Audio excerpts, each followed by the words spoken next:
What's good YouTube? It's Obebe Zarasko to welcome back to my YouTube channel. If you're so please like, comment, share, and subscribe to my YouTube channel for more and more content. Understand? So guys, we all know about this trending couple, Titan Kiki. I think recently taona vari kuenda kuMaldives, vaenda kuDubai, vaenda kuZanzibar. You understand? So guys, so many people they were assuming, many people they were just talking like zvavanofungira vachiti pana vanenge vakaromba this and that, pana vanenge vakabata mushonga this and that. And stuff, you understand? So guys, today I've come in here kuti ndikuudzei kuti finally taita buda pachena kuti isusu takaromba. You understand? Mubudiro waita pachena mubudiro unonzi wakuru ndowekuru waimbo wakaviga mpini. You understand? Iye ari kuramba kuti havana kuromba sezvavari kutaura, oro iye ari kuti havana kuromba semataura vari kuita. You understand? Vari kuti ivo vakaenda kuna gogo chihoro. Kuna gogo chihoro kwavakaenda, gogo chihoro ing'anga, maziro andozvite kana maziro andozvite. But ivo vari kuti hanzi vakaenda kuna gogo chihoro kunobatsirwa, havana kuenda kunoromba. Next, obvunzo panonorombeswa vanhu unoudzwa kuti uri kurombeswa kana unzi uri kubatsirwa. That's my first question. You understand? And the funny thing is like many people they are saying it's an advert. But in your mind, ndakutanga kutojoinidza nyaya, ndakutanga kutobatanidza nyaya kuti no man, this can't be an advert, man. Guys, do you remember uyo mfano anemba na Hemen anonzi Gidza Boy? If you still remember, Gidza Boy uyu anogara anosembesa gogo chihoro. If I'm not mistaken, gogo chihoro ndi mai vake oro ndi gogo vake, like blood chazvihama zvirelationship zvitotorelationship. Vakaenda Taiti and Kiki kuZimbabwe vakaimberwa song nemufananidzo Gidza Boy wayo, vakanolinka up, vakaenda kumba kwavo kuriko kunogara gogo chihoro, if I'm not mistaken. Zvakundimekera sense kuti no man, this is true, because ndakashoti vakalinga kupi Taita angafambire mufana Gidza Boy wayo. He's too young kuti afambire na Taita. You understand? Anomboita fema zvoda kuti afambire na Taita. Mufana nema music, kana music yasong ene mota song yake mufana namusingazi akaimba na Gidza, akaimba na Hemen song inonzi Ndirangarire. Munomuone papa.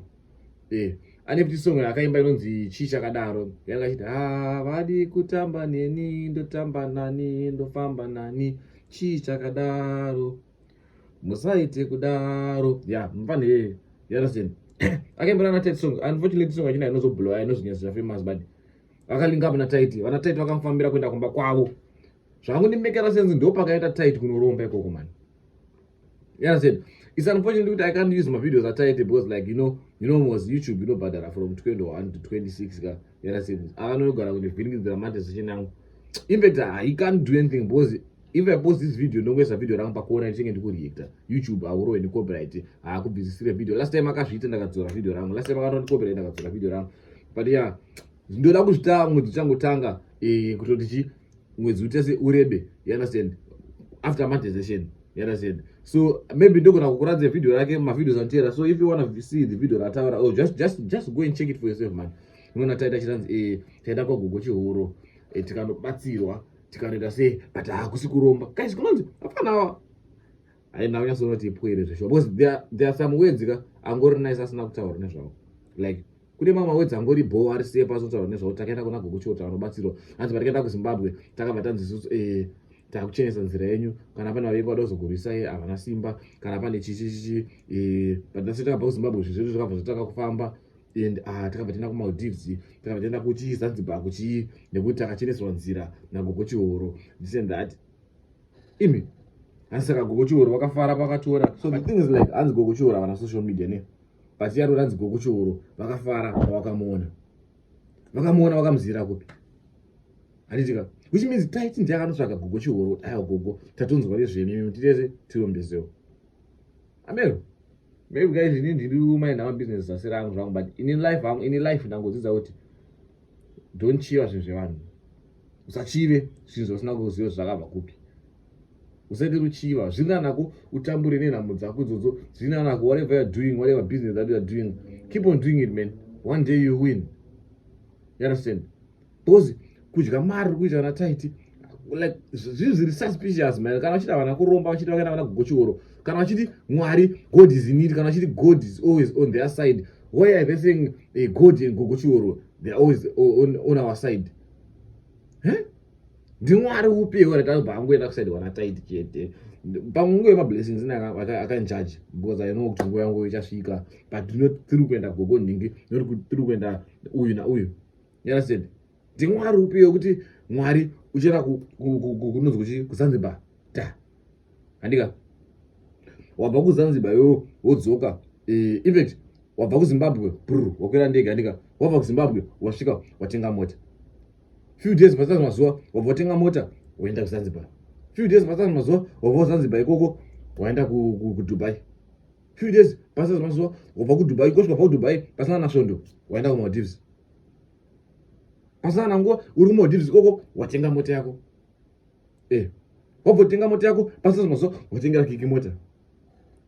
Guys, Facebook vanhu vakawanda, we have so many people vangwana followers akawanda daraka taita na Mama V, vana Madam Boss, vana Matiti, they had millions of followers, but they never did this. Saka Facebook yanya kubhadhara tight here yekutoti kumana kasika because tinongochiva zvedu. Ina ndaka blog Facebook, unfortunately ndona hangu Facebook account yake ni account, so that's why you see mazwana chanyota news yake because nakatoshotwa nayo. But besides that, no far Rampano is a very good content creator. But the Zuka maybe he's related to Zuka somewhere somehow.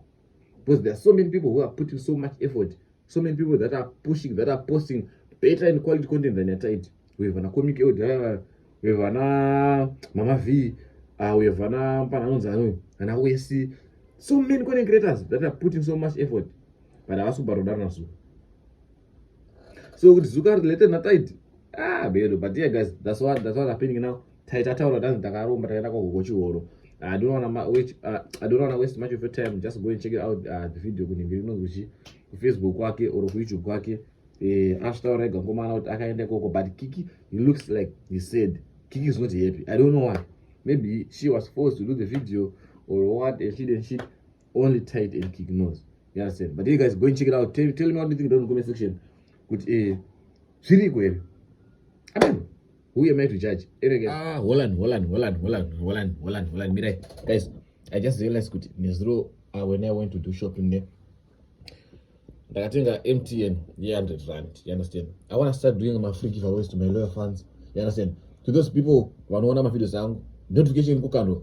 Kwese kwa uri Botswana dotanga kutenga time kuku, Zimbabwe dotanga kutenga time kuku, Malawi, Congo, wherever you are watching from. So, airtime voucher nechiza me kutanga ku video or at the end of the video or on the middle. So make sure to watch the whole video. Even the father goes to pesa video rakunopera. To those who watch my videos first, if you skip it all on a video go aid, don't airtime you don't have a bid. So just watch the whole video, you understand? And yeah, today I'm blessing all MTN users. Here's the voucher. Atanga. Watanga, South Africa. Recharge this voucher now. Next year, in green Zimbabwe, in South Africa again. Zimbabwe, South Africa.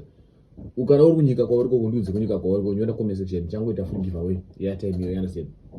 So guys, MTN users use your 100 rand airtime today, $5. Enjoy.